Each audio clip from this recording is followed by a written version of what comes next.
Okay, you guys, I am going to be in the background trying to make sure that I have my chat adjusted. This is a new theme, so I have not tested this, and usually when I start a new theme, the chats are not right and I have to adjust them. So just bear with me.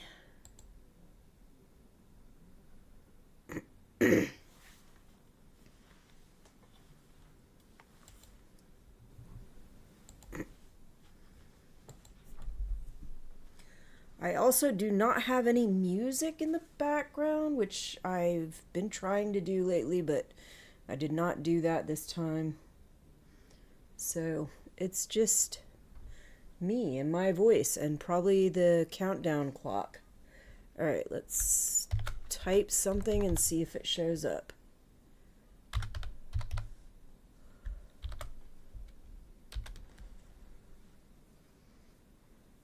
Okay, I do see something. It is very light. If I change this, the blending, I'm going to change the blending mode. Let's see if it shows up.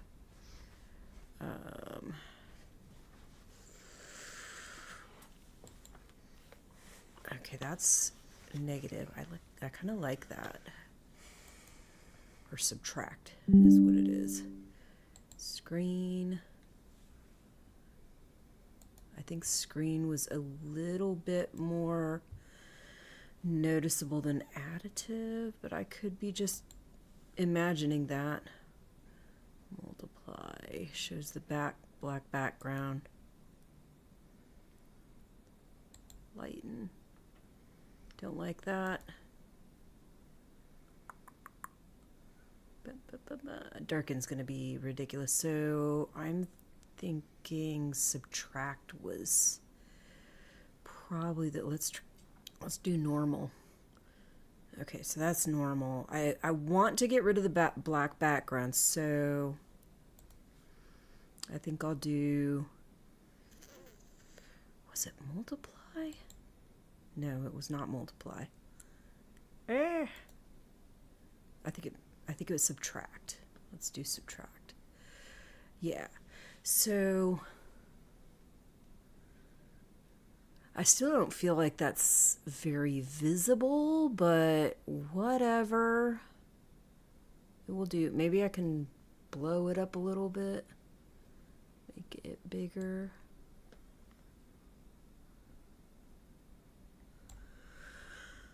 I think the issue, though, is going to be that the other ones on the other pages are probably going to be even smaller than this. So I may have to try to find a way to expand those.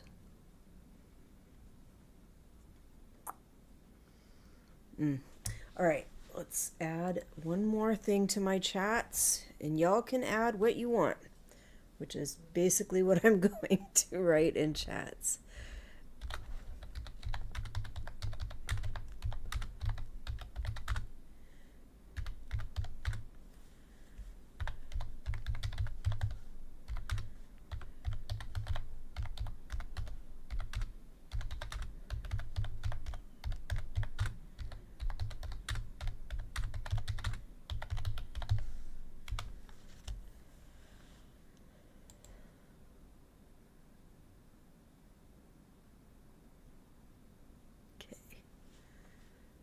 It's interesting. I thought I heard a chime for the first one, but I don't hear it now.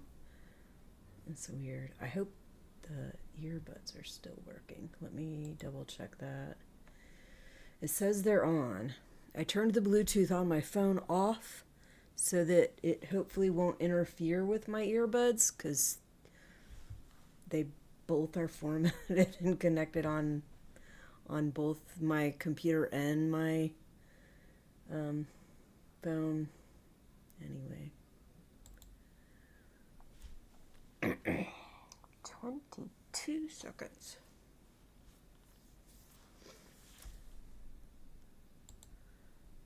Check something here.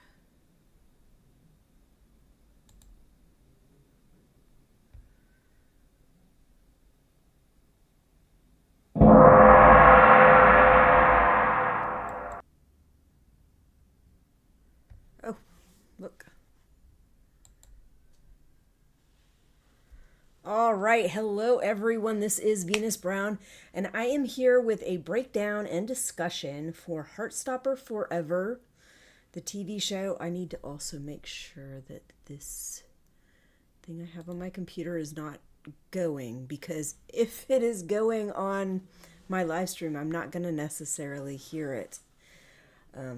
It looks like it's off, but there's no guarantee. And let me make sure it's off on my other screen. It is. All right.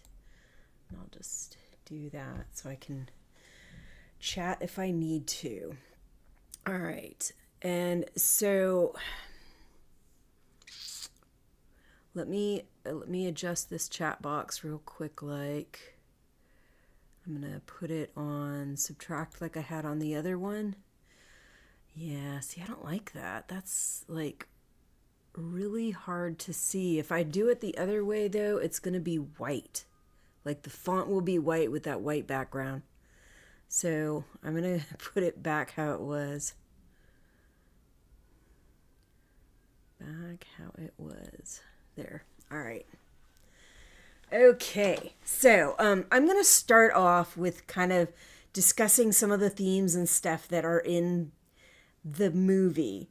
We're not discussing the show right now. I will, though, talk a little bit about what I see as some of the flaws of doing this as a movie rather than a TV series. But I'm going to start out with some themes that were definitely showing up in the show. Starting with growing up and leaving home. So nobody's actually leaving home yet. Not right away. It's not till like the end of the show. But they're contemplating what's going to happen. What's going to happen when we are out of high school, when we are going off to university, we're going off to our jobs, we're going off to travel, whatever. We're not at home anymore. We may not be with our same friend groups. We may not have the same relationships going. What's going to happen? So a lot of that. The themes of leaving each other from these relationships. This is long distance stuff that can be very, very hard, whether it's a friendship or a romantic relationship. I would think a romantic relationship, it's going to be harder, but regardless, like there's plenty of friends that I recall, like we had really good relationships in high school.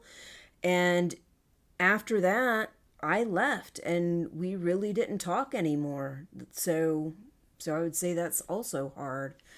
But anyway, separation. So we have more than one relationship that are dealing with separations, not just being long distance from each other, but actually breaking up, getting back together, and dealing with all the mess that goes with that. And with that, we have the theme of working through shit. Like, part of them breaking up was them not being able to work through shit. Part of them breaking up was one of them trying to work through shit and the other one not letting them in. So, and then I think towards the end, when they start to work through shit, it's actually that they're both trying to work together to figure out what happened and fix that stuff. So, working through their shit. What's next? So, they're transitioning from a kind of public schooling to a more advanced state in life where you're kind of a little bit more independent. Yes, I love Heartstopper also. Thank you so much. Finding this show was such a great find. I'm glad I found it early on. I do wish they would have done this as a series, but they didn't. They did it as a movie, and I will take that because honestly, I felt like Netflix was about ready to cancel them completely. So even though I prefer the TV series, I'm glad we at least got this. Okay, so what's next? Like I said, they're going through a new transition where they're going to become more independent. They've got to figure out what they're doing. Are they going to go on to university? Are they going to go on to a job? Are they going to take a gap year, go do their own thing? Are they going to loaf around at home and not move? That's all stuff that they've got to figure out. All right.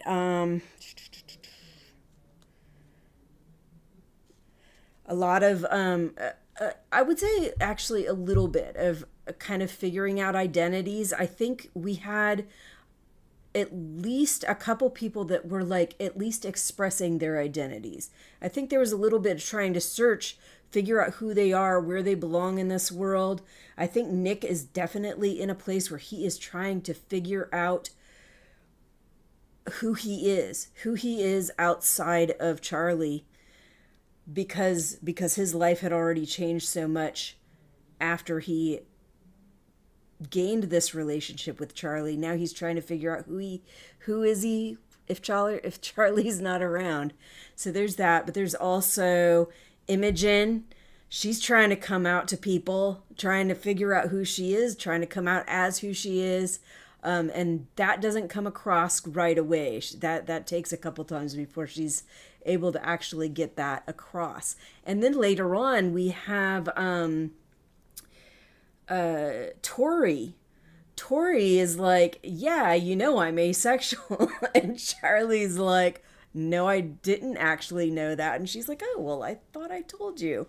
So yeah, several different situations with people trying to figure out who they are, where they belong in this world, what their identity is, things like that. And especially in this friendship group where a lot of them are on various ends of the spectrum, various parts of the spectrum of sexuality and gender and things like that. So anyway, let's see. Helping. So I put helping in quotes because you have people trying to provide help that's not necessarily helpful.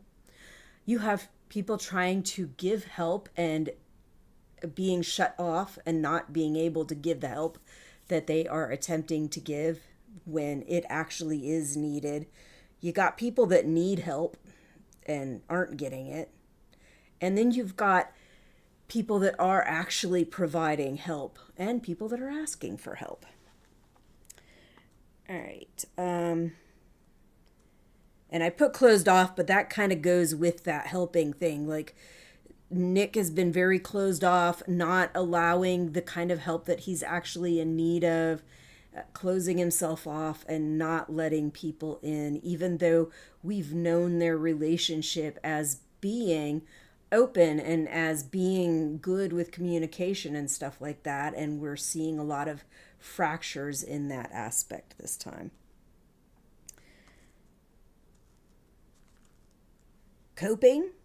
So we're going to have multiple issues with mental health and people trying to cope with the situations that they're dealing with. We're going to see Charlie, who has had a lot of issues with mental health, and he is utilizing those coping skills that he's learned, and they are helping him to actually get through this, which I think is a good way to show that these tools and things that they're given in therapy can be helpful. They don't always work, but it can be helpful in a really tough situation. And we also see Nick, who is not getting help, and when somebody tries to give him help, he's just like shutting down.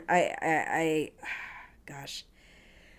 So I feel like Nick really needs some of those coping skills, and he has not had that. I know his aunt had helped him out for a while there, and I so wish that she was in the picture providing some help, because him not having her and him kind of being on his own and trying to deal with everything within his relationship. Sometimes the people in your relationship are too close, so it becomes very hard, very hard. And we have miscommunications going on throughout here. I put feel good things. I'm not sure what I meant by that, but Guilt. Definitely some of this stuff that they're dealing with is this feeling of guilt inside and not knowing what to do with it. And some of it's misplaced guilt. Damage that people have caused in your relationships that have contributed to you not being the best person and not dealing with those fractures in your relationship very well. Dealing with bullying. I think this at least made an effort at taking a look at how you can at least attempt to try to deal with bullying. I know when I was in school, bullying was a huge problem, and often it was just brushed under the rug. Nobody was going to deal with it. And if you said anything about it, it was brushed under the rug. Like it was, oh, we'll take care of it, but then nothing's really done. Nothing that they do actually contributes to a safer environment. The few times that I was in a position where the teachers actually did step in and actually did try to intervene, I definitely felt like those were safer. I know that some of that stuff doesn't work, but it still helped me feel safer. And it at least helped me feel like the bullying I was experiencing was being seen. And because there were definitely times also that I was being bullied and I was getting in trouble for the bullying. And that's wrong too. Like there needs to be a better handle on that. And there at least was an attempt at trying to address some of that. All right. Gay pride, both trying to kind of get some more inclusion and a gay pride club in school, but also going to gay pride events and the importance of that. Like a lot of people, when I hear people that are straight cisgender, they'll be like, oh, well, why do you need a pride event? Like, what's there to be proud of? Because they don't freaking get it. They don't get it, and I think they intentionally don't get it, honestly. But having those things there is important because so often so many of us are made to feel like we don't belong, that we should be erased, that we should be treated terribly. And these, like, at least kind of, they give us a feeling of belonging, a feeling of some of attachment, a feeling of like seeing other people that are like you all in the same place. All of it is important because often you can feel very alone and very much like you're like there's nobody else like you, and everybody else that you know kind of treats you like shit. So anyway, let's see. Photos. So we're gonna get lots of photos. Photos at the beginning of the show. Photos that are important later on when things happen with Nick and Charlie's relationship and in getting back together. And I don't think it's really photos, but at the end they have the graphic images from the books, which I think was really awesome. I liked the way they did that. The theme of woke, which was said by Nick's employer. He made a comment about him not being of the woke generation. And then he said, oh my gosh. Then he said, well, you really don't look gay at all. Like, what the fuck does gay look like in the first place? So, yeah, like the whole woke thing, it's irritating to me because terms like this, they are supposed to be used to express things that should be quality things. People waking up and seeing the awful shit that's going on and being aware of it. Like the more awake you are to that stuff, the more that you will see it, the more you will notice it, and hopefully the more that you will address it and that others will see it and address it. But instead, like almost any word like that, it gets bastardized and turned into something that it's not, and trivialized and just trashed.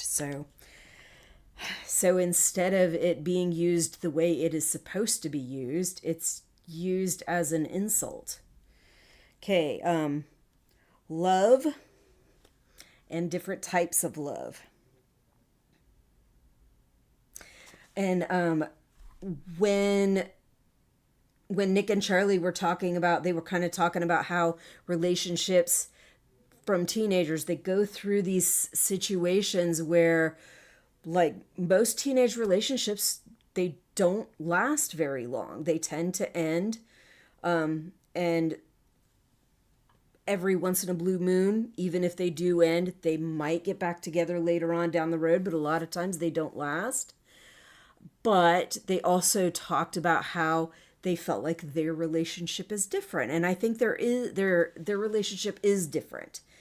And so does that difference make it more likely that their relationship will stand the test of time, that they will last, or that they might get back together later on down the road? Anyway, I'm going to go ahead. I'm going to start my breakdown. It is pre-recorded. It has some images added to it. It has stuff cut out because I have a lot of gaps and coughs and all kinds of stuff. Unfortunately, I recorded it in the morning when the sun is coming up, so the lighting kept changing, and so the lighting on it does not always look good. You'll see it kind of shifts from being light and dark over and over again. I tried to adjust some of it, but not very well. But lots of images from the show that I put in there. So let's go ahead and get this breakdown started. All right, let's start the breakdown for the new movie, Heartstopper Forever. We start off at Truman Grammar, and Charlie is prepping for his head boy speech. He's going right after Harry Green, who's going on about his sex appeal and shit like that. Nick is there for support. Charlie goes up, and he does a great job explaining how he is going to try to fight the bullying in the school, to root it out and get rid of it. It's a great speech. He talks about the fear that he had of coming out in the school and how his fear was justified. And he wants to help other kids like him to feel safer in the school, to feel more welcomed and included in the school, so that the gay kids feel safe, but also so everybody else feels safe. Because guess what? When you get a more accepting environment of LGBTQ people, it tends to create a safer environment for everyone. His speech wins the day. Later on, we see them out there rallying for Charlie.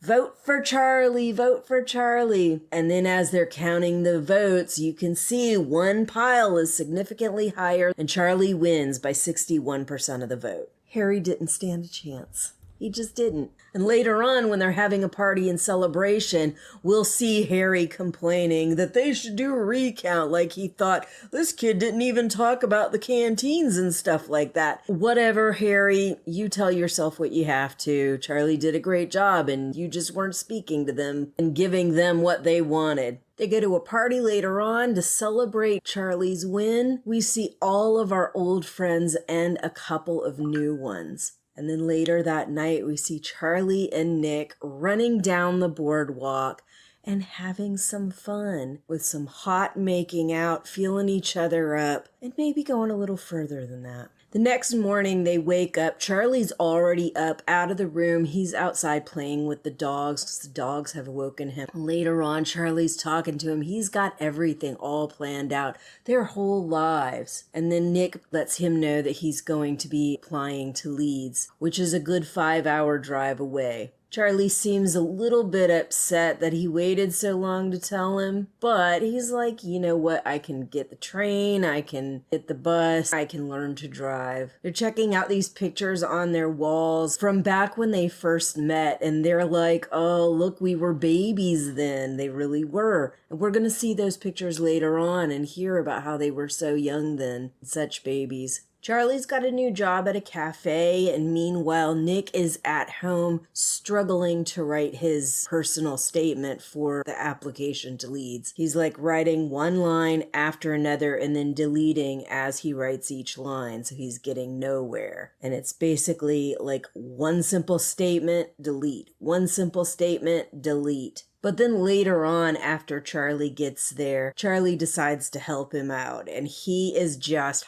hyping Nick up, but then says, you know what, it might be a good idea if you get yourself a part-time job. Just doing nothing but rugby in school isn't going to necessarily show how broad your horizons are and stuff like that. That's not exactly what he says, but I think that's the idea. In the meantime, David is back. He's broken up with his girlfriend.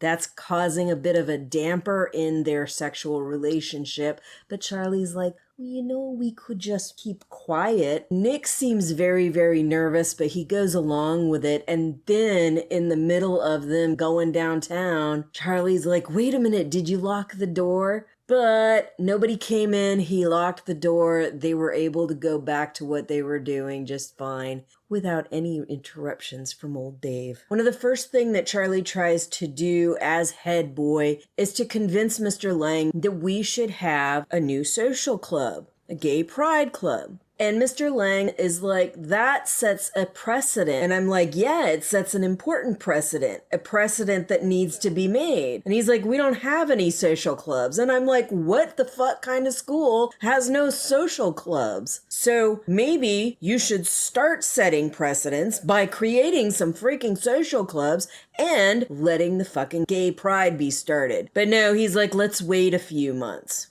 Wait a few months. Give me a fucking break. By this point, autumn is over, winter is come. Tori is home with Charlie. They're decorating the tree, and Michael is with them.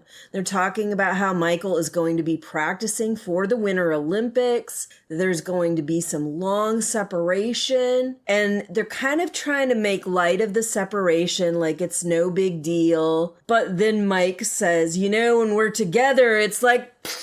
But then when we're apart, it's like... And then Tori's like, well, there are phones. One of the things that I noticed, even at the beginning of the episode, is that Nick seems a bit stressed out. He's got something on his mind. He's not really talking about it. But even earlier on in previous seasons, I've noticed that Nick sometimes just looks stressed out. He like worries for everybody, especially Charlie. And you can see it all over his face. He does a good job at acting that out. But in this instance, I'm not so sure it's Charlie that he is stressed out about. And he looks particularly stressed about something. He wakes up one morning and he is like having a full-on anxiety attack. He looks so horrible, so scared. And Charlie's like, what is it? What's going on? And he's like, I had a bad dream. And the dream was that Charlie died. And I was like, oh my God, that's awful. And that's like not even something you necessarily even want to tell Charlie. Yes, it's a dream, but that kind of dream can make you feel like, well, there must be something going on. There must have been something that precipitated a dream like that. The idea that in your dream, your boyfriend dies, that's pretty freaking awful.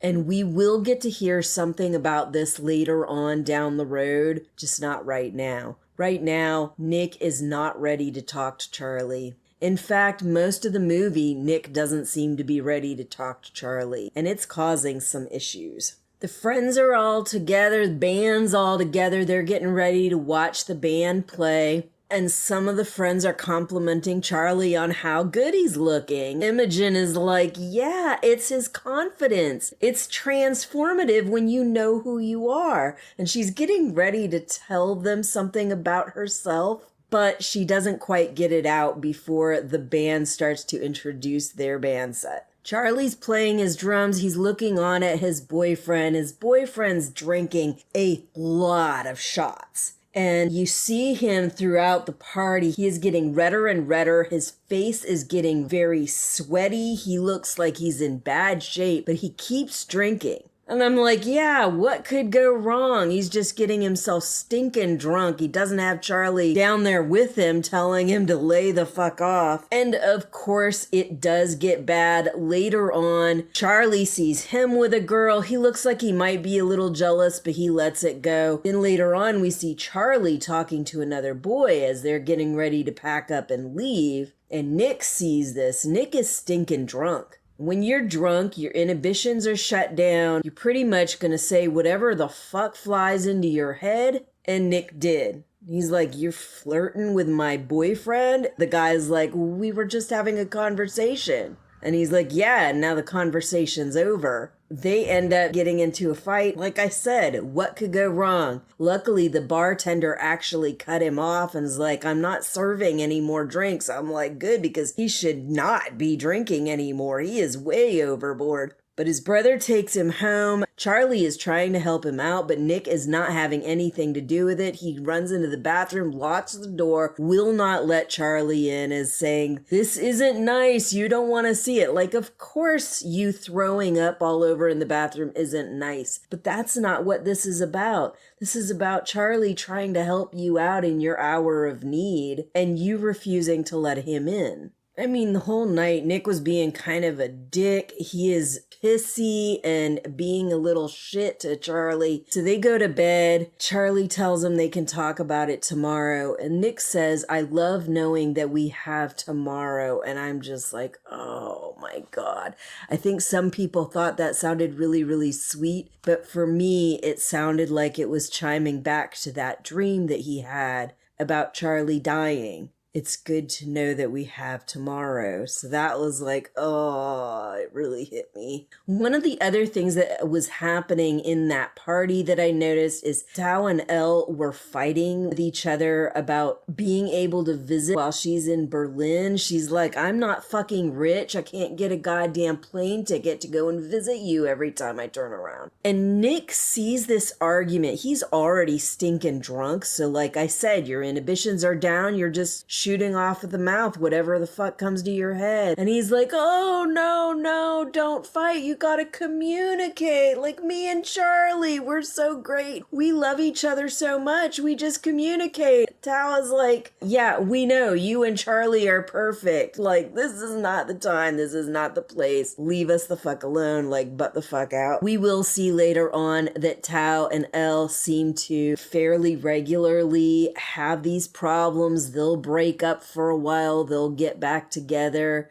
and we will kind of see they split up for a while and then later on they get back together, but it's like a kind of unstable back together. So the next morning when Charlie and Nick wake up, Charlie's trying to talk to him about how pissy he was, how he's never seen him like that, and that it was a little bit funny at first until it wasn't funny anymore. Nick is saying he's making pancakes to make up for it because he was being an ass. Charlie's like, I don't really think I want pancakes this morning, which I think sent some alarm bells off in Nick's head, and he starts worrying. Are you eating? Is this why you've been forgetting your lunch at school? You should really eat something. If you're gonna go home, please make sure you eat, which is also making Charlie upset. Like, I'm trying to talk to you about what's going on with you, and you're turning it around and making it about me. And I understand why Nick's doing that, but I also understand how frustrating that can be.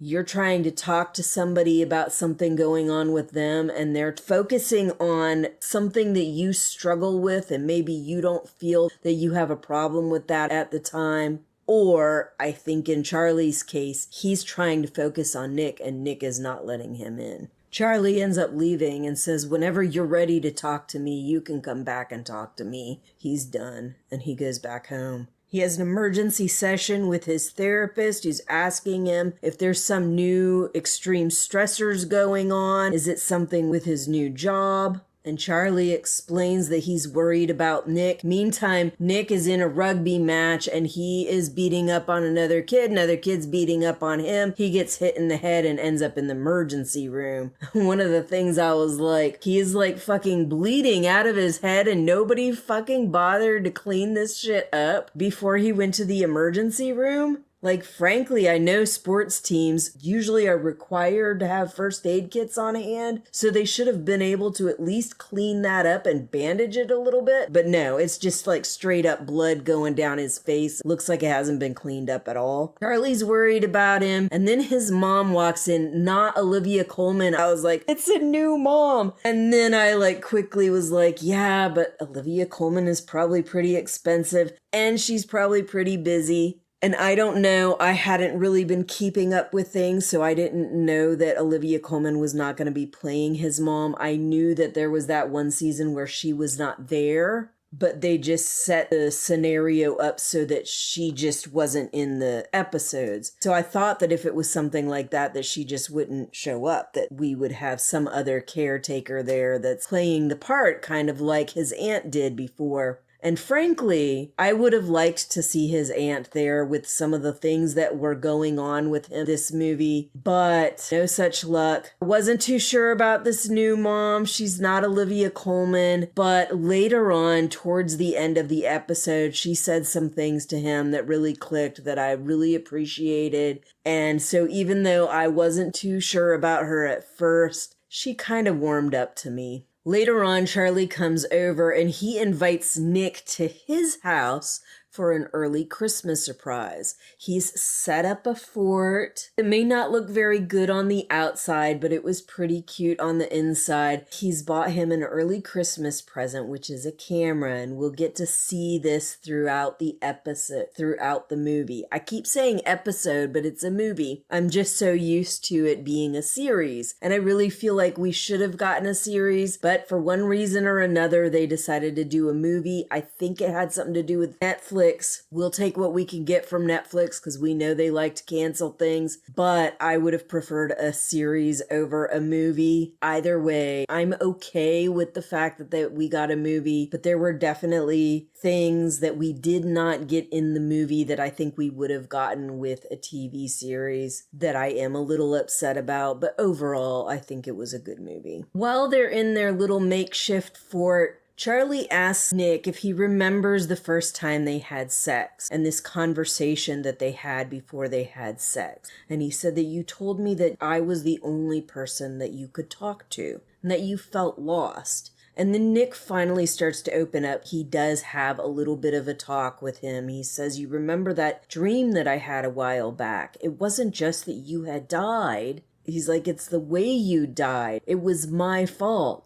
And he's like, what, did you like murder me? And he's like, it was like the things that happened last year were happening again, but this time I missed all the signs and you ended up dying for it. And Charlie's like, you know, that wasn't your fault. My relapsing like that wasn't your fault. And he's like, yes, it was. If I can't protect you, then who am I? And I'm like, it is not your job to protect him from every little thing. Sometimes he's got to do what he's got to do. Sometimes you got to help him out. You're there for support, but you can't fucking do everything for him. You cannot be his hero all the time. But he said after he died, it was like there was this cloud and confusion and loss, and he felt like he was all alone. It was him in this house by himself, and that he was nothing without Charlie. And then how do they deal with this discussion? They go ahead and have some loving spoon sex. Okay, that might be a good way to deal with some of this at the time, but please continue these discussions because these discussions are important. We're just going to say no, the discussions don't continue, not most of the time, and things just keep getting worse. Back at Truman, it appears Tao and Elle have broken up again, and then see one of the little kids they've seen earlier, a couple of other kids, they're fucking picking on him, trying to keep him from getting something that belongs to him. Charlie steps in, stops them from doing what they're doing, tells them that if they continue this shit, he's gonna get them expelled. And they're like, you can't expel us. And he's like, try me. Just fucking try me. tells them that they better not bully him again or else they take off. He tells the kid that they're not going to bully him anymore. And I'm like, yeah, that's not likely to work. And the kid's like, but maybe they will.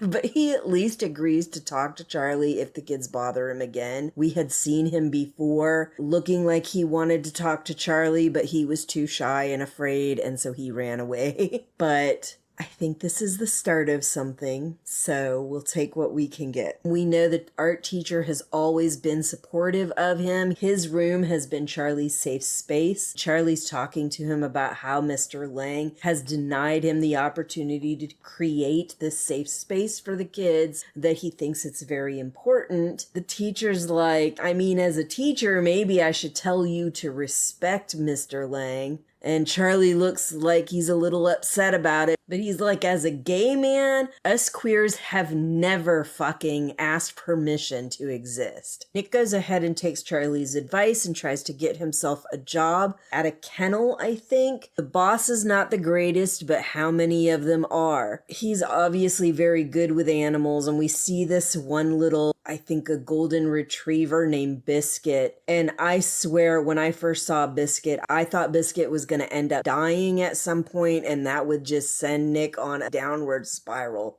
I thought Biscuit was ill, but it looks like it's more that Biscuit was very anxious and scared. Nick helped build up his courage. Nick trained him a little bit, and he did eventually get adopted. Nick and Charlie's 2-year anniversary comes along. Charlie arranges a picnic with him around, I think it was like 6:30 or something like that. Nick calls from his job saying he's going to be late. He's not going to be able to make it. Just pack up the food and go home. It'll be all right. And Charlie's like, no, I will wait for you. And Nick's boss has this little conversation with him, trying to get him to tell him a little bit more about this girl that he's always talking about. And Nick is finally like, actually, it's a guy. And he's like, oh, well, I'm not one of the woke generation. You looked nothing like a gay person. And he's like, I'm bi. And remember, he used to always say, I'm bi, actually. But the guy continued to ask, okay, how is this guy? And he's like, he's amazing. He did talk to him a little bit. So even though the guy came off as really crass and annoying at first, he wasn't completely unaccepting, but still a little bit questionable. He left Nick saying some shit about, you have to have somebody to pick up the shit or something like that. And he like had related it to the conversation about Charlie. So I don't know if that was some kind of jab about their relationship or if it was just him saying somebody's got to clean up the animal's shit. It didn't sound good. Nick finally goes to Charlie, apologizes for being late and for having such a stupid boss, says that maybe he should quit his job. And Charlie's like, no, I think this is good for you. I do think it's good for him. Sometimes you have shitty bosses. I mean, frequently you have shitty bosses, unfortunately.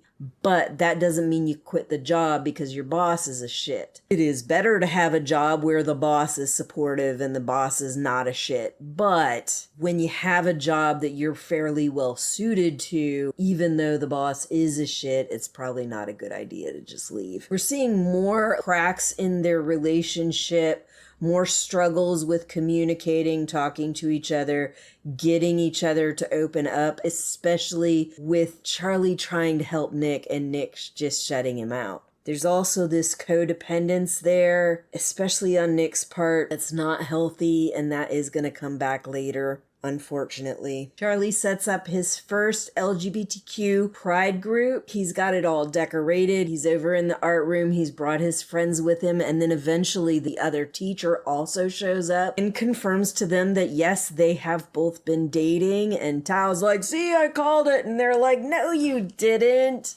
But none of the other boys are showing up yet, and Charlie's getting worried that this is going to be a failure. Teacher tells him to just give it some time, give it a few minutes, and then eventually the younger kid that was having trouble with bullies earlier shows up, and then very precipitously after that, several other kids show up. They actually have quite a large group and a successful group. It sounds like Charlie's got good plans. We don't see any more of these club meetings afterwards. heard, but I'm just assuming this was their way to show how they started the group, and hopefully that it did keep on going and that it was fairly successful. Like I said before, having these kind of groups and having this kind of acceptance within the school actually improves acceptance and reduces bullying and all of that for everybody, like for all the groups. Straight and cisgender people also get picked on and bullied. Sometimes because stupid idiots want to pick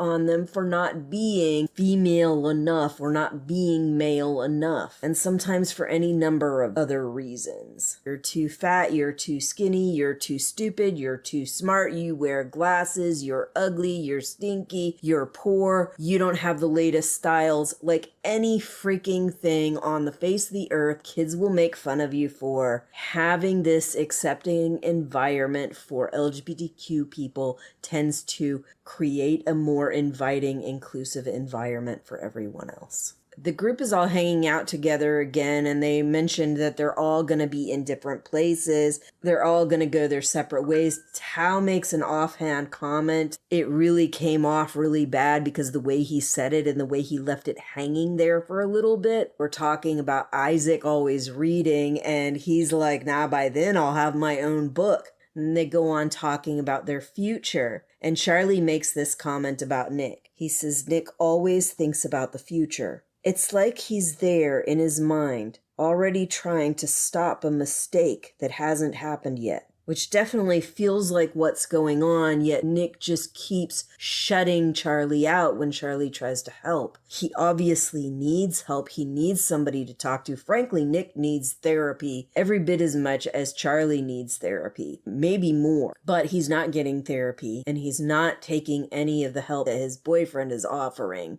and he's not taking help from other people. So he's just shutting everybody out. He obviously needs some fucking support, but he's not letting them support him. Nick's mom is having a birthday party, and we see this interaction with his brother. He says something crass to his mom about all the fucked up shit that his dad did and how she put up with so much. He also cusses. It sounds very negative. He apologizes, walks away. Nick points out, well, I thought dad was your hero. David's like, heroes and villains. That is how your mind works, isn't it? And then later on, we see the friend group kind of having this discussion about these teenage relationships. It looks like Tao and Elle are having problems again. Do teenage relationships last? They usually don't, but they think of their relationship as different, and their relationship is different. They've been through a lot of stuff, and they have done a good job at supporting each other until now. Whatever's going on with Nick now, he is not letting Charlie in, and it is causing problems.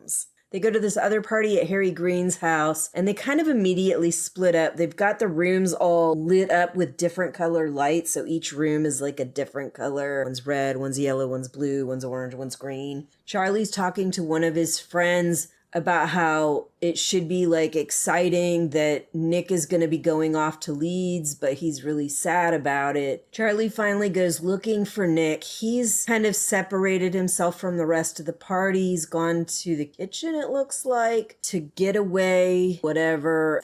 Charlie sees him. They talk a little bit, but then Nick asks if he's mad at him. And he's like, no, I'm not mad at you. And he's like, but you avoided me. They proceed to have this argument, and they're both saying very valid things, but it's like they're both talking past each other. So the things that they're saying about themselves, the other person is like taking it as they're talking about them. That's what it sounded like to me. Like everything Charlie was saying negatively about himself, it sounded like Nick was taking it as he was saying it about him. And everything that Nick was saying about Charlie, Charlie was taking it as if he was saying it about him. And so they keep talking past each other, and they're getting madder and madder at each other, and they keep misconstruing each other's words until they're so fucking pissed off that they're insisting that maybe you want to take a break, maybe that it's time for us to break up, maybe you obviously don't want me, maybe you obviously don't need me. And then Nick ends up breaking things off with Charlie and leaving the party without Charlie. They show Nick in the car waiting with his keys in the ignition situation. And I'm like, he should really probably not be fucking driving in his state. There was a couple times where I felt like that. He did, and he was okay. But still, I was like,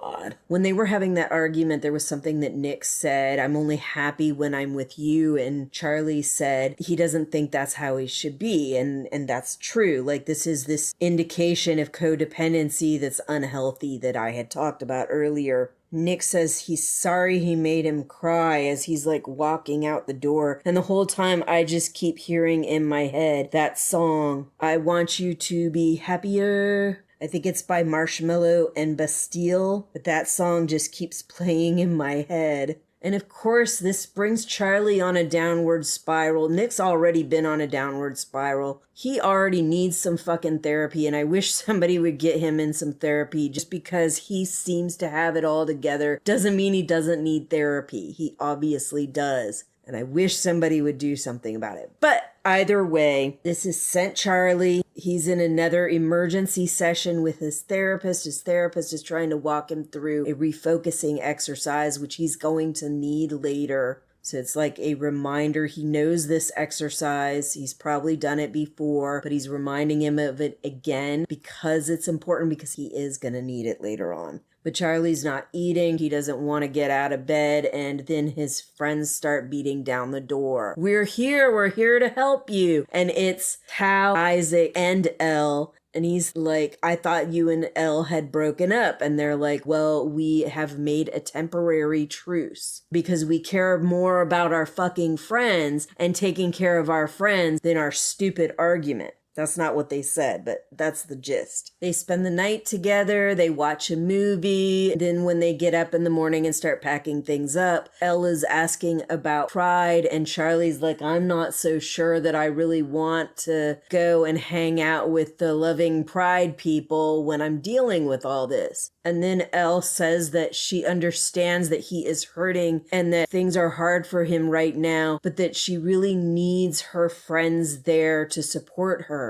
Shit's been going awry. The government's been taking fucking trans rights from everybody all over the fucking place, banning trans care, banning them from public bathrooms. They can go to a public bathroom that they're gonna fucking get bullied and assaulted in, but they can't go to the bathroom that they identify with. Taking away whatever safe spaces they have, creating identity laws that make it hard for them to identify as who they are rather than somebody else that they don't identify with. Then she addresses the fact that if this had happened a few years earlier, she wouldn't have even been able to get on puberty blockers. And that can cause a lot of damage for a trans kid. Everyone wants to complain about kids being damaged by trans medical care. But when you take a trans kid and you refuse to give them care, that can cause a lot of damage itself. They're going through this massive hormonal change that's making their body change in ways that is making things much worse. And everybody's like, well, wait until they're adults and they can make these decisions themselves. When they are adults, all that stuff that they are going through gets kicked down the road and it creates a worse situation. Those procedures are more invasive, more severe, and more extreme. You're not creating a better situation for the child. You're creating trauma for the child to continue to go through.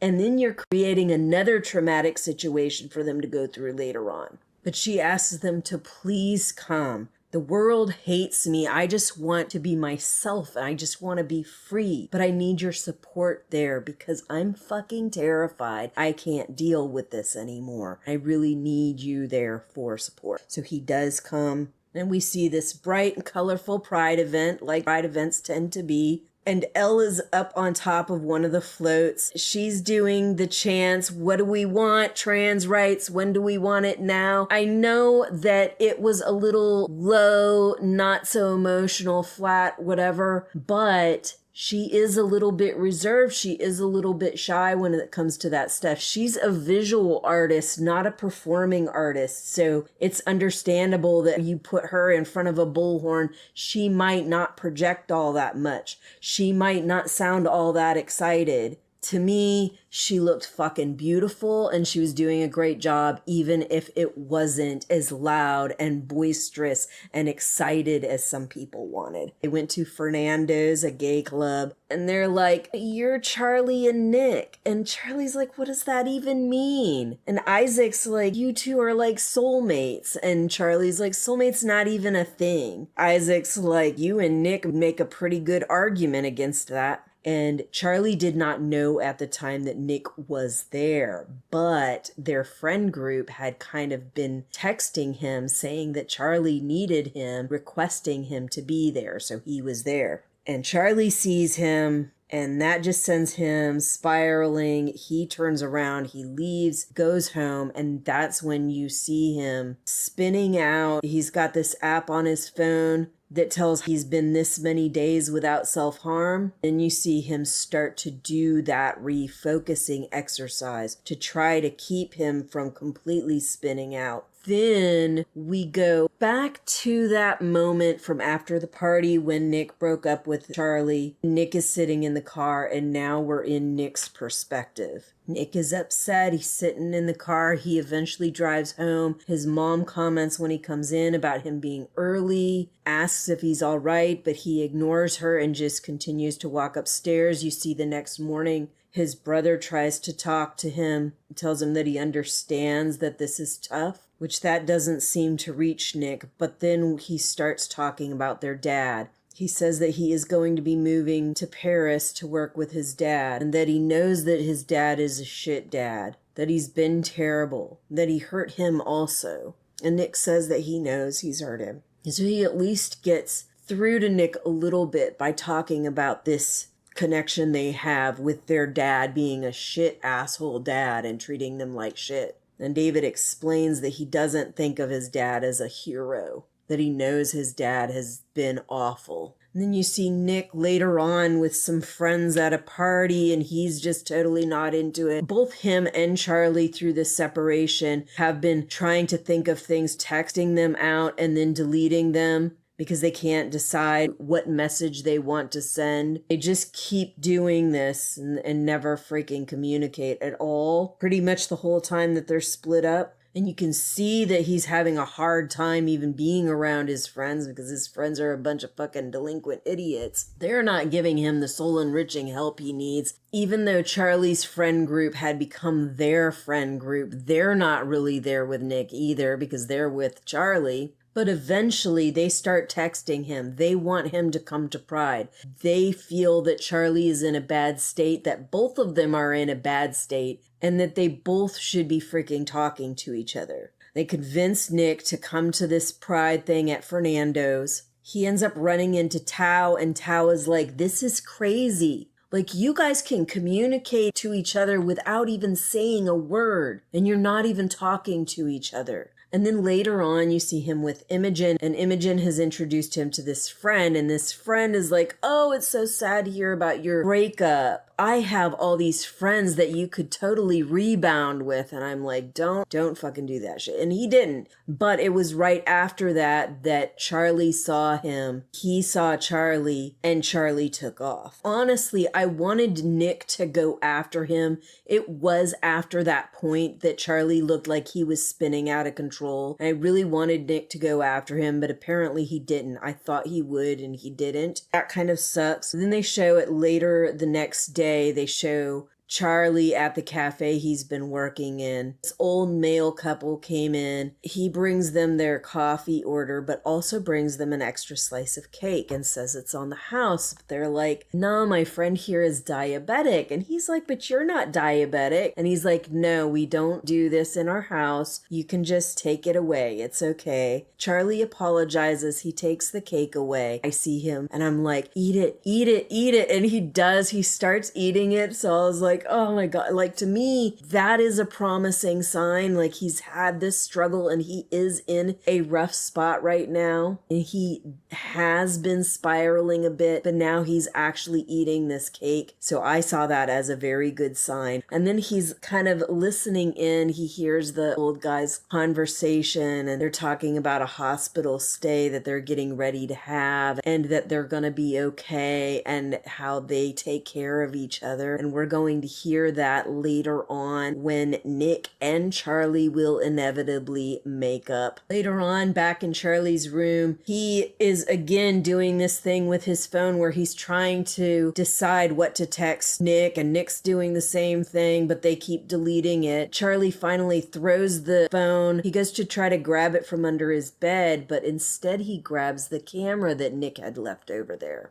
He sees the camera, he takes it to the photomat, gets the photos developed, and then later on you see him on the train looking through the photos. And then we see Nick at his job and he's training Biscuit. And after that, we see Biscuit has finally been adopted. That's the golden retriever I talked about earlier. Biscuit got adopted. Biscuit did not die. I was so glad to see that Biscuit got adopted and so glad that it was Nick that helped Biscuit. Then Nick gets home, he finds this envelope under his door with his name on it. And it's got all those pictures in it. And he goes through the pictures. He's emotional. He's laying them all out on his bed. He gets to the end of the pictures and realizes there's something else in the envelope. He pulls it out and it's this note. One line says, "You sure take a lot of pictures of me." And the next one says something like, "You must fancy me," or something. And then the next one tells him to meet him at the beach at 5. He takes a look at his phone and it's 4:30 and he's like, oh shit, it's like past 4:30. He's got like 20 something minutes to get in the car and get his ass over to the beach, and he gets there and they have their little talk, and it's not all sweet and pretty. It is them trying to struggle with what has just happened, saying how they've missed each other, then talking about the fact that Charlie was trying to help him the way that he's helped Charlie so many times, but that he just wouldn't let him in. That talk gradually got them to where they actually were saying the things they needed to say. They were able to make up in a healthy way. And then that's where Charlie says that line he heard from the old people. "We take care of each other, don't we?" And then Nick replies, "Always." It was very sweet. But like I said, it didn't start out all sweet. It was this really trying to mend this fucking break that they've had and trying to deal with the problems that started the break in the first place. And I hope there's a lot more of that, because they need it. And like I said, Nick needs some fucking therapy. He's dealing with a lot of shit. He's got a lot of weight on his shoulders. There's a lot of stress. Even if they're handling this relationship problem now, I still think he could use that extra kind of less biased person that's not an actual part of their relationship to ping off of, to give him some tools and ideas of how to handle things, and to let him have somebody to freaking talk to that isn't vested in their relationship the way that Charlie is, or any of his other friends or family members. To me, that's the biggest value of a therapist, is that they're not connected to you the same way. They have a professional relationship with you, not a friend or romantic relationship with you or family relationship with you. At least they shouldn't. And that gives you the ability to let them know what's going on, let them give you some professional advice on how to handle certain things, and kind of help you to think about things a certain way. Because when we're spiraling like that, we tend to have thoughts that are not helpful to the situation, and a therapist can help you kind of bring it back to center, think about things in a more healthy way, and give you some tips and advice on how to handle those situations. Like, especially when you're having an anxiety attack, some people don't know what an anxiety attack is, and when they're having an anxiety attack and they don't know that stuff, sometimes they think they're having a heart attack, sometimes they think they're dying, all kinds of shit. It can be really freaking scary. Nick's not really getting that except by his friends that he feels are therapizing him sometimes, and he doesn't want to hear that from his friends. Most people don't want to hear that from their friends. Go to a fucking therapist where that's their job, to try to address some of the challenges you're having. last time we talked, this thing had happened. What's going on with that? So they might guide the conversation a little bit. They get you to address stuff that you weren't addressing before. But for the most part, you're the one talking. And I forgot to talk about before Charlie had sent him this envelope and Nick had gone to talk to Charlie. Nick had actually talked to his mom about how fucked up his dad made him and how it's made it really hard for him to deal with some of these emotions that he's having. I think this is a main thing that I hear from a lot of guys. They've been taught so much to shove shit down and not fucking deal with it. Act like they don't have an emotion about it, to act like they're not sad, not cry. So they just keep shoving shit down and not dealing with it, and it builds up until it fucking explodes.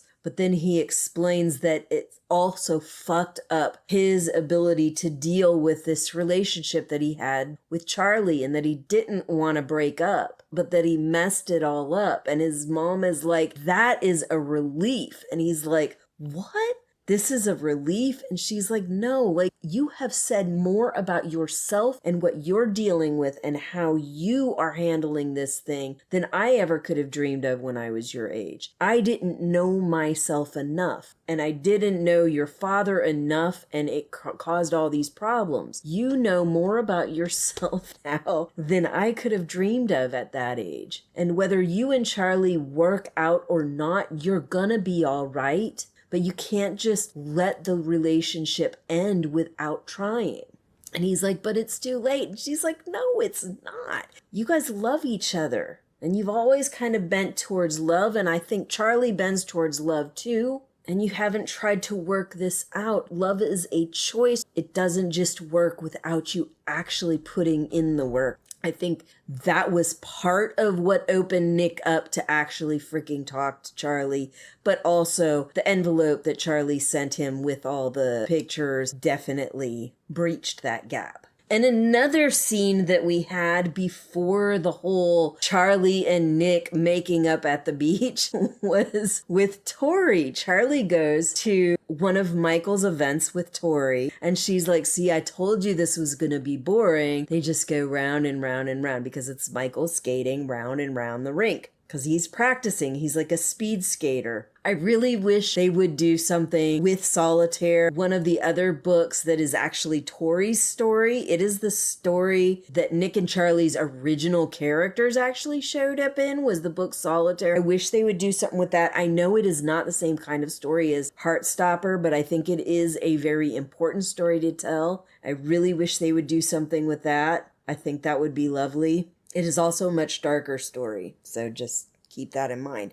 Yes, the mental health stuff comes up with Charlie and Nick, but throughout the story of Solitaire, it is more dark, and there is definitely some extreme mental health stuff going on throughout the story. But while they're at this skating session, Charlie compliments them on this straight relationship, and Tori's like, we're not straight. She's like, have you seen Michael going on and on about Pedro Pascal? And then she's like, and I'm asexual, you know that. And he's like, no, I don't. And she's like, oh, I thought I had told you. And I'm like, yeah, I figured she was asexual. And he's like, yeah, that makes sense with the way that you act about certain things. She explains that it's not a romantic relationship. When he asks what they are, she says, we're Tori and Michael. We're happy together. That's all there is. I thought that was perfect. And when the photo thing comes up, I was like, yeah, you guys have new photos to put on your wall. Because I think Nick had taken some of those photos down. And I was like, no, don't do that. And I'm like, now go get your guy. And when they're talking, they also bring up how they want each other to be happy. And again, that song is playing in my head. I want you to be happier. Although that song is a sad song, because that song is basically that in order for them to be okay, that they need to actually be apart. And I think it is important to be apart sometimes, and it's important to have these fights and get through them, but just staying apart now,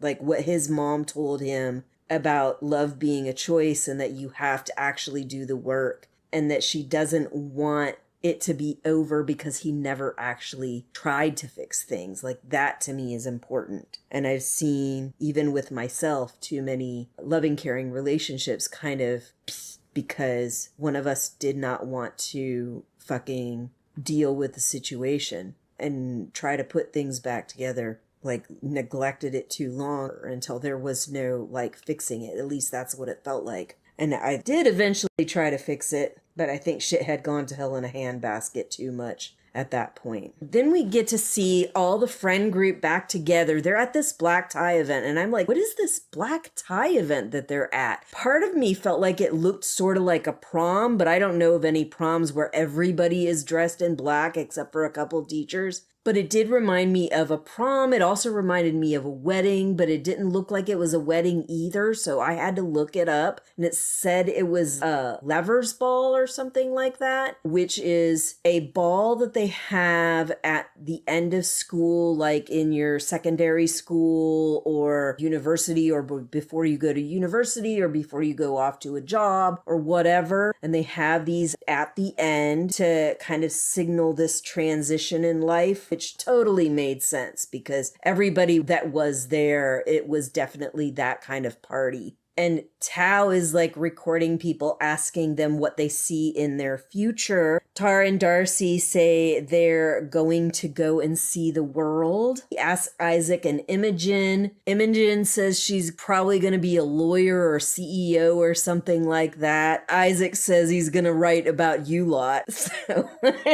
he asks Tori and Michael, and Tori goes, I don't know, probably nothing, and death.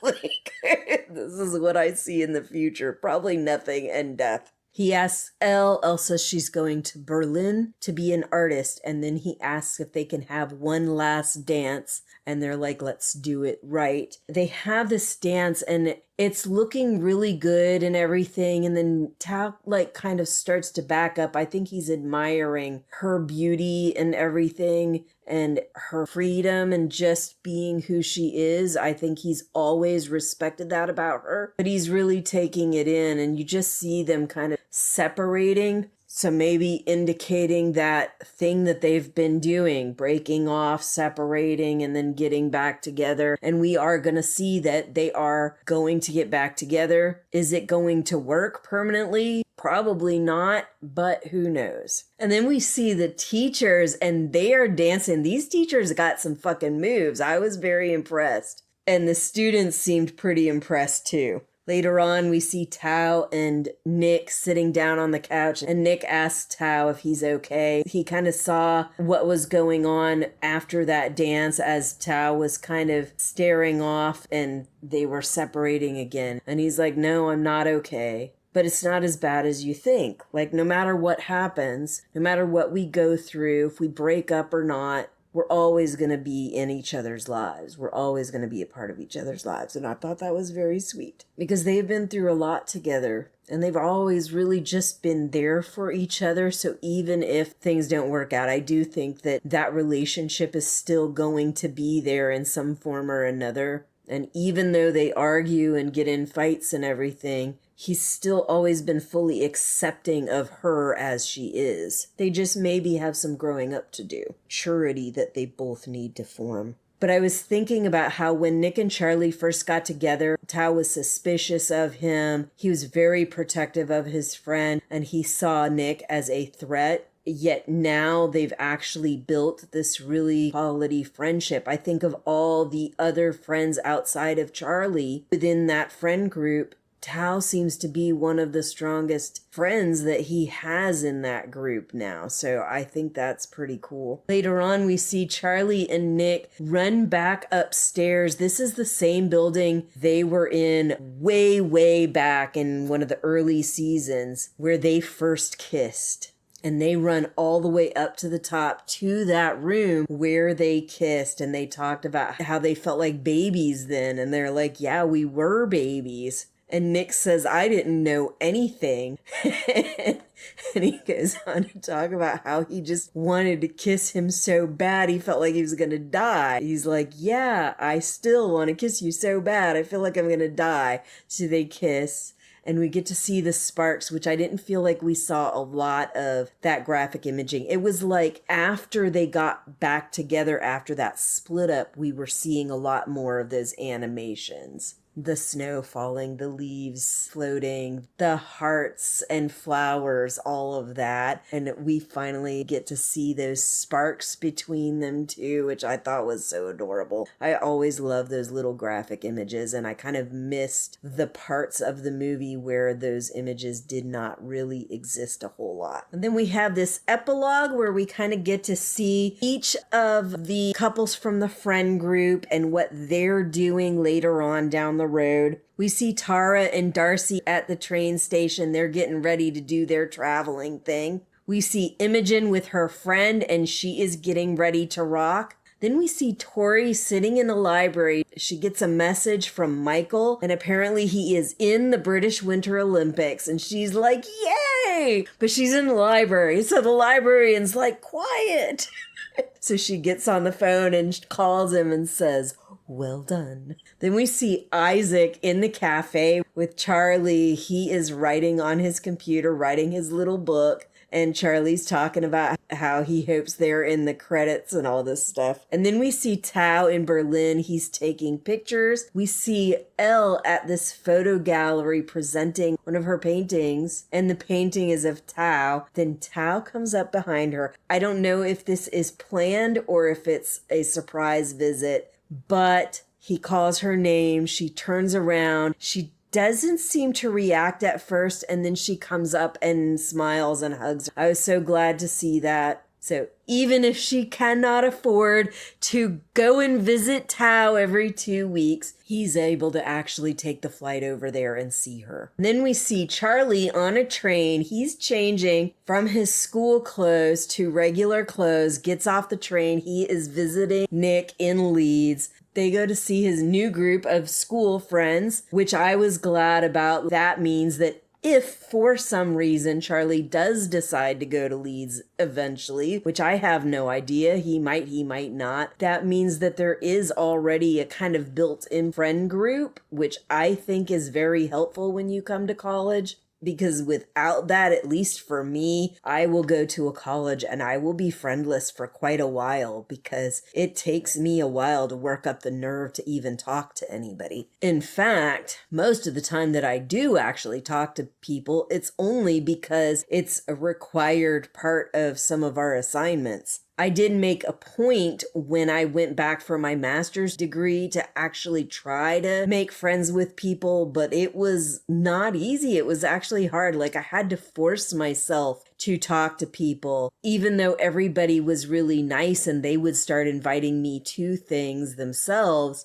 It was something that I really did feel like I had to repeatedly force myself to actually involve myself in these conversations and stuff like that, which is not my natural state unless they're talking about something that I'm very passionate about. Then you might not be able to get me to shut up. But before that, I'm not good with the whole uncomfortable silences and trying to come up with conversation that's just never really come naturally to me. And then we get to see them the next morning. They're waking up. Charlie's like, maybe we should go to that pancake place. But Nick is like, now give me a few more minutes to sleep. Charlie pulls out this scrapbook that they made a while back. And it's got all these pictures of memories that they have been making throughout their relationship. And he gets to the end of it and he's like, look, we still have room for more memories. We get to the ending credits and it's got a lot of the graphic imagery would be in the book. I really loved that. And I am thinking that I am probably going to do some sort of something to go over those ending credits in more detail, the graphic images from the ending credits. I think that would be good, but I don't know when I'll do that. It's just something that I am thinking I will start working on. It might take a while though. That's all I've got for the breakdown. Now I'll send you back to my live self.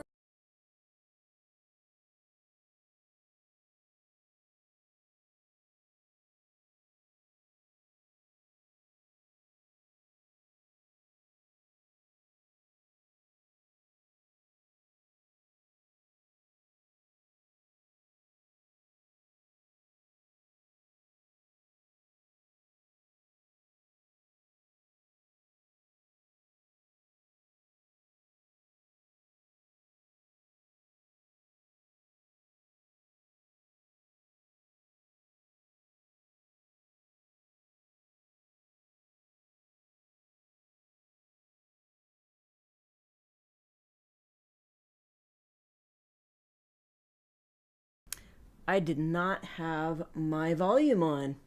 Okay, y'all. Hold on just a sec. so, as I was saying before, I had my mic muted because I didn't realize, like, I hadn't turned it back on.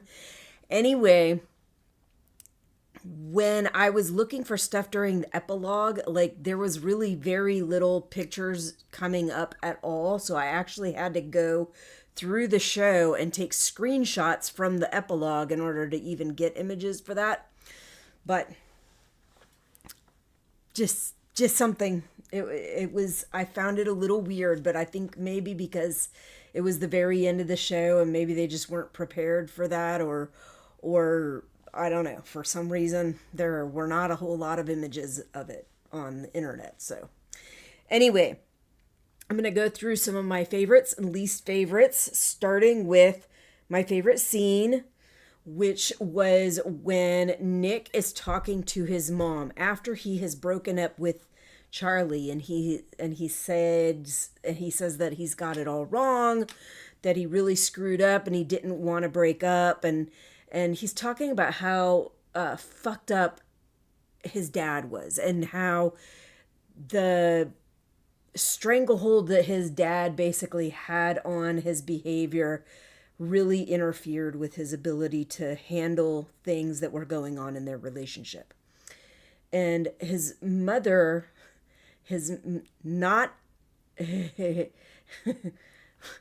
we'll just not go into that. His new mom, not Olivia Colman mom, is like, she says that she's so happy to hear that.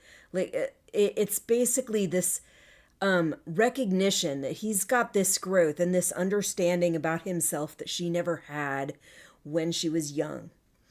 And he goes on to say that he screwed it all up, that it's all wrong, but that it's too late for him to do anything. And she's like, no, it's not. And so she goes on to explain that love is a choice. Like, you have to work at this. And even though things are going to be okay, like, you will be all right, and things will be okay whether Charlie is with you or not. I would hate to see this end because you didn't even try. Like, love is a choice. You have to actually work at it. You have to bridge those gaps. And if you don't try, you're basically throwing this extremely good relationship away when you don't have to. She explains that he's always bent towards love, and that Charlie seems like he bends that way also, and that they should really work on it. So that was my favorite scene. That was where I was like, okay, maybe this not Olivia Colman mom isn't so bad after all. So that was my favorite scene. Worst scene. Worst favorite scene. When Nick was with his old friends after he broke up with Charlie. Yes, it's all about after they broke up. When Nick broke up with Charlie had his friends and stuff supporting him. He had his family supporting him. Nick, not so much. Nick's hanging out with his old friends that are not good friends. And they're just freaking getting drunk. And I know a lot of people think, oh, well, that'll distract them and they'll feel better. Like, they'll feel better temporarily until they feel like shit the next day. Like, basically you're just medicating your problems so that you can forget about them. But none of them are actually talking to them. None of them are actually interacting with him. None of them are helping him out. So it's not so much that the scene was done badly. This is something that does happen. But it was very frustrating to see that Charlie had this support throughout this breakup, yet Nick was pretty much on his own. Even though he was with his friends, he wasn't really with his friends. And his friends were doing nothing to support him. And those people that were with Charlie, they're part of Nick's friend group too. But what does tend to happen is the people that were already friends with one of the people tend to stick with that person, and then the other person gets kind of blocked out, which it didn't look like that's really what they were doing, but they were hanging out with Charlie. They were helping Charlie, supporting Charlie. They knew that Charlie had challenges before with needing extra support, so they weren't thinking that Nick needed this so much, and they were not over there with Nick. So that was kind of my worst favorite scene, was seeing his so-called friends being the idiots they were and providing absolutely no support for him at all. Just trash. Because even the people that I know that are like that, they'll at least try. They might say asinine bullshit, but they'll at least try to come up with something to provide the person some support, and they really didn't. VIP of the episode, and honestly, fucking VIP of the entire series, Mr. Ajayi, he has provided safe spaces for Charlie, for other kids, and again, he comes through again when Mr. Lang turns him down. Mr. Ajayi is like, he opens up his room again. He's like, I'll help out. I will support a group like this. And while maybe I should say you gotta respect Mr. Lang or whatever, he's an authority figure and you need to have respect for your elders or whatever. Really, as a gay man, we've never fucking asked permission to exist. We've always had to freaking make our own way. So that was very important to me, him opening up his room so that Charlie could use his room for these gay pride group support groups and everything. That all the help that he's given throughout the entire series, giving Charlie a listening ear, giving Charlie little bits of advice, not a ton of advice. Most people, when they're struggling like that, they don't want to hear like everything that you have to say, but they want to know that you're going to listen, that you're going to be there for them, and give a little bit of sage advice. So, and that's what Mr. Ajayi has always done. So my VIP for the episode, Mr. Ajayi. And like I said, for the series, he's really like been a steadfast supporter and somebody that people can go to for some fucking safety, for just some freaking protection. My piece of shit of the episode, in the same vein, is Mr. Lang.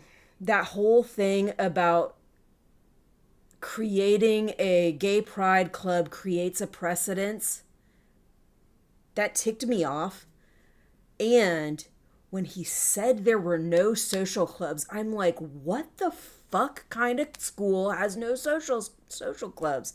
Like, to me, yeah, it's going to set a precedence that's needed, an important precedence. And like I said in my breakdown, having groups like that, having inclusion like that, social groups, including diverse people, including people from marginalized groups, all of that increases the inclusivity.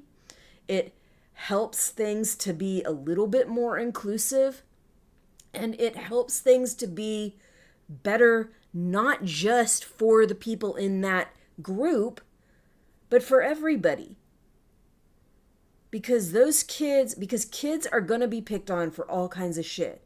The more welcoming you make it, the more inviting you make it, and the more unacceptable it is for you to be bullying people just for being different, the more likely that people can just be themselves, can kind of do the things that they need to do. And when you're a little bit quirky or a little bit odd or a little bit off, or a lot different and a lot quirky and a lot off, it just makes it so the whole environment is a little bit better. It doesn't fix everything, of course not, but it does make things better for the majority of the school, not just the marginalized group that that club is for.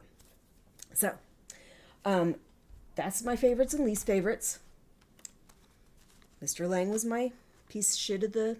I keep saying episode. I am used to doing episode. I'm used to doing TV shows. Not used to doing movies.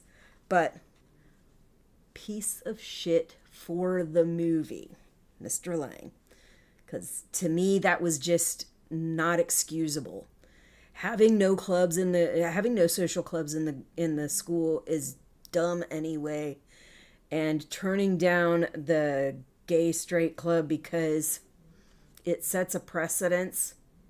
That's a precedence that needs to be made. All right, let's see. My biggest issue with this being a movie rather than a show is I really felt like the side relationships in Heartstopper kind of suffered. Like, we got far less of the buildup of the relationships from these side couples, from people that are not Nick and Charlie. We did a good job focusing on Nick and Charlie, but for all the other couples and individuals, it was like just a little bit here and there, but barely anything. And I feel like when you're doing a TV series, you have more time with everybody. You have more time to dabble with those side relationships, to have some development and to be with them, to see what's going on a little bit more. So that was the biggest thing that I think suffered from it being a movie. And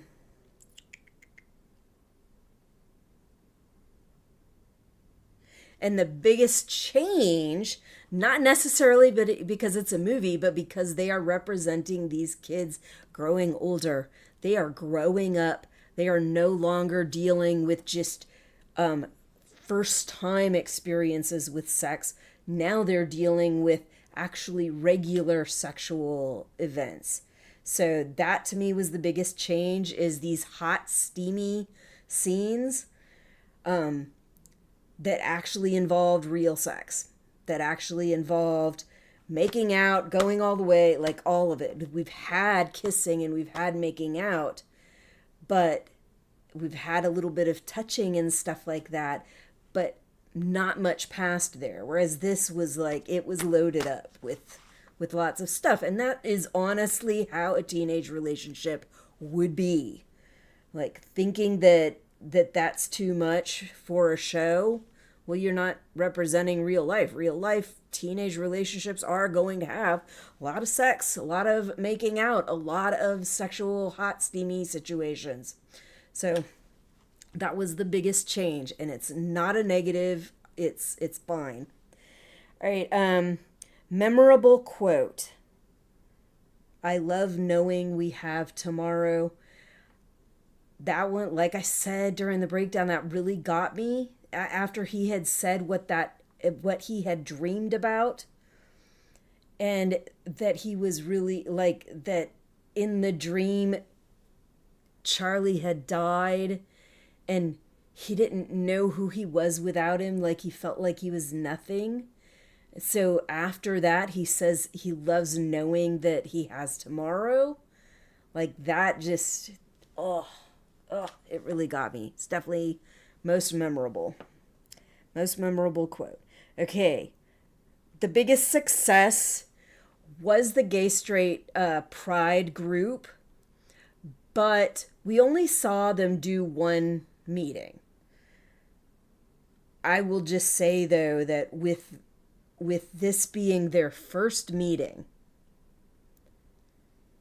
and it not being approved by the head people upstairs, so they had to go undercover a little bit to not like advertise this broadly, so that at least I'm assuming, to me, that means this was pretty successful. The amount of kids that they ended up getting in there.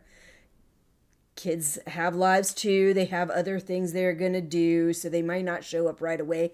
And they might be a little intimidated about going in. So them showing up late, not surprising at all.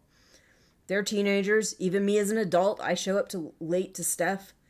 If it's something like that, like a party or a meeting or something like that, I kind of I kind of lean on the side of I will get there when I get there. I try to get there late, but not too late. Like 5-10 minutes late. After that, I'm like, okay, maybe it's getting a little too much. But I thought it was very successful. And the fact that they didn't do it again, I think, is just because you only have one movie and you only have so much time to focus on this.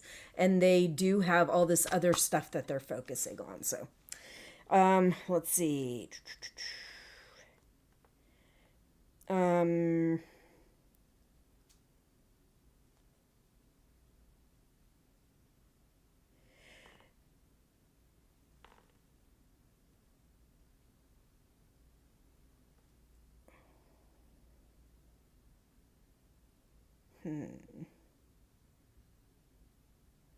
Surprised I didn't put that. Okay, so well, I have biggest step taken. This is kind of like a Heartstopper thing. This happens every season. The friends step in, okay, and it was no difference. It was no different on this. We had the friends step in. Like this to me is like the best friend group that I've ever seen. To me, it's a bit unrealistic considering the friend groups that I've had. But I have seen certain improvement in teenage relationships since I was a kid that make me think that maybe something like this is possible. And their friends stepping up like they did was important. And I think also along with that, not just their friends stepping up to help their friends, but their friends sticking their neck out, reaching out for help themselves. What Elle did, asking for Charlie to show up at Pride in the situation that he was in, like that takes guts. That takes a lot of guts, and she was willing to do that. She knew that things were very rough and uncomfortable. And so she was willing to step out and tell her friends that she really needed them to support her. So, and I think that is all I've got for you. I am going to be doing more Heartstopper stuff because I'm not ready for this to end. Heartstopper has been an important part of my life, and I think a lot of people's lives. And so I'm not ready for it to end. I would like more. So I'm going to try to do a few Heartstopper things. I think the first thing I'm going to do, this will be pretty basic, easy. I'm going to do a more broken down, condensed version of my breakdown. That will just be put out as a video. I'll probably put that out next week. And then the week after that, I'm going to start kind of analyzing some of the relationships. We didn't get a lot of the relationship building in this episode, but I'm going to see what I can dig up. I'm going to see, like, try to get a better gist of what was going on in the relationships. Maybe bridge it a little bit from the previous seasons, especially for those that we didn't get much of anything on this movie. But I'm not trying to analyze the previous seasons. I'm trying to figure out where they are at this point in time and where they're going. Kind of just take a deeper look at those relationships. And I do eventually want to go through the graphic images that are in the ending credits and go over that in more detail. Maybe kind of go over the themes a little better. I don't know. I'm just not ready for this to end yet because I do love Heartstopper. This was very important. It is a very important piece of representation that we did not have when I was young. Like, growing up, the most I remember is oh my gosh, like Ellen DeGeneres. We had a little bit with that. I can't remember. There was a sitcom that had two gay guys and the girl who was straight, who was in a relationship with them. I can't remember the name of it, but that's basically it. Everything else was exaggerated, like negative for the most part, caricatures of trans and gay people that was like really freaking awful and inappropriate for the most part, at least that I remember.